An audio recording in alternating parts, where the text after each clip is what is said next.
Hi guys, happy Friday. So today I'm just going to go over some questions I've been getting this week on the online assignments. I did not have any questions on 8.1, but I do have some questions on 8.2.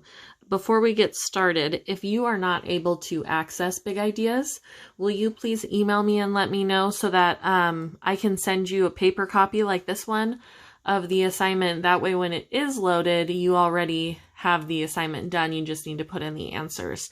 We're still working with Big Ideas to figure out what the issue is. All right, so my first question I had for 8.2 was number 3. So the question says, use a two-dimensional representation of the prism, if necessary, to find the area of the entire surface of the prism. So what it means by a two-dimensional representation is to use a net. I find it easier not to use a net.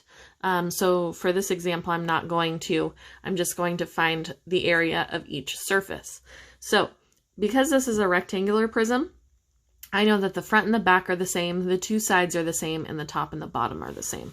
So I'm going to write F and B for front and back. I'm going to write S and S for the two sides, and T and B for top and bottom. All right, so the front and the back. So the front, we know, has a length of 5 and a height of, we don't know, it's the same as this one, which is 3. 5 times 3 is 15. So we'll write 15 plus 15, which is 30. All right, and then my two sides, they have a length of 4 and a height of 3. 4 times 3 is 12, so each side has an area of 12. And there are two of them, so I add 12 plus 12, which is 24. The top and the bottom, so the bottom has a length of 5 and a width of 4. 5 times 4 is 20. 20 plus 20 is 40. Okay, then the final step, because we need to find the surface area of the entire surface, means that we need to add these up. So 0 plus 4 plus 0 is 4. 3 plus 2 is 5, plus 4 is 9. So our answer is that the surface area of the prism should be 94 square units.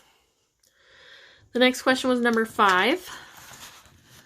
Use a two-dimensional representation of the prism, if necessary, to find the area of the entire surface of the prism. So this is like the last problem. I'm not going to use a net. I'm just going to, because it's a rectangular prism, realize that this is going to be the same as the back, this is going to be the same as the other side, and this is going to be the same as the bottom. So like the last problem, I'll say front and back, side and side, and top and bottom. Okay, so the front is right here. The width is 3, and the height is 7. 3 times 7 is 21. So we get 21 plus 21. The two sides, we have a width of 6 and a height of 7. 6 times 7 is 42, plus 42, because there are two of them. And then finally, top and bottom. The top, or the bottom, I should say, is 6 times 3, which is 18. So 18 plus 18. All right, 21 plus 21 is 42. 42 plus 42 is 84. And 18 plus 18 is 36. So your final step will be to just add those three numbers together. I'll let you do that on your own. And don't forget, you can use a calculator on this math. All right, next problem is number 7. Find the surface area of the prism. So again, this is a rectangular prism, so we're going to do the same thing we did on the other side. So top and bottom, front and back, and side and side. So the top and the bottom is 6 times 9, which is 54. So we'll do 54 plus 54. The front and the back are 6 times 3, which is 18, plus 18. And the sides are 9 times 3, which are 27, and then the other side will also be 27. So again, your final step will just be to add these together, and then add this one, and this one together to get your total for the surface area. All right, next we have number 9. So number 9 is a triangular prism. So this is a little bit different than the rectangular prisms. The difference is that we still have two identical bases, but the rectangles on the side are not necessarily the same. So we will say our two triangles, and then we have rectangle 1, rectangle 2, and rectangle 3 making up the three sides. So for our two triangles, our triangle base is 1 and our height is 2. Remember that the area of a triangle is base times height divided by 2. So 1 times 2 is 2, divided by 2 is 1. So one of the triangles is 1, the other triangle is 1, which means that together both triangles equal 2 square feet.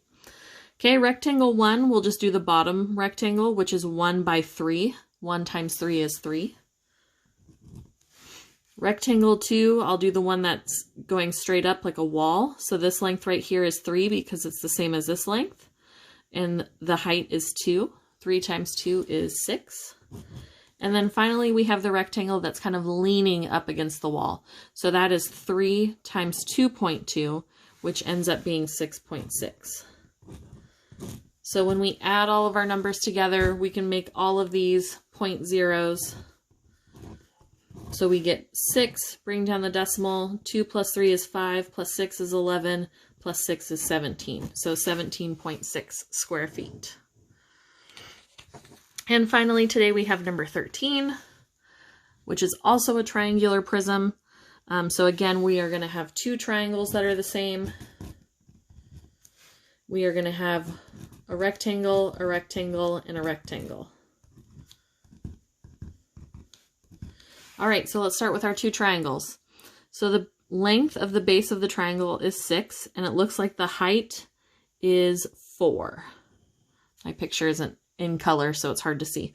6 times 4 is 24. Divide that by 2 because it's a triangle, and we get 12.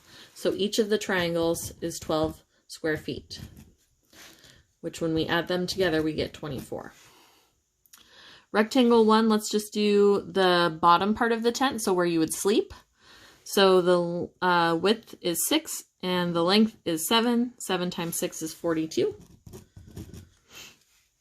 The rectangle leaning up this way is 7 by 5. 7 times 5 is 35. And then you'll also see that this length over here is 7 and the width is 5, so it is also 35 square feet. And then finally, your last step will be to just add them together, and that will give you the surface area of the tent. All right, guys, those were the questions I had on 8.2. I hope this helps if you are working on the online assignments. Let me know if you need anything, of course, and I look forward to hearing from you soon. Have a good day.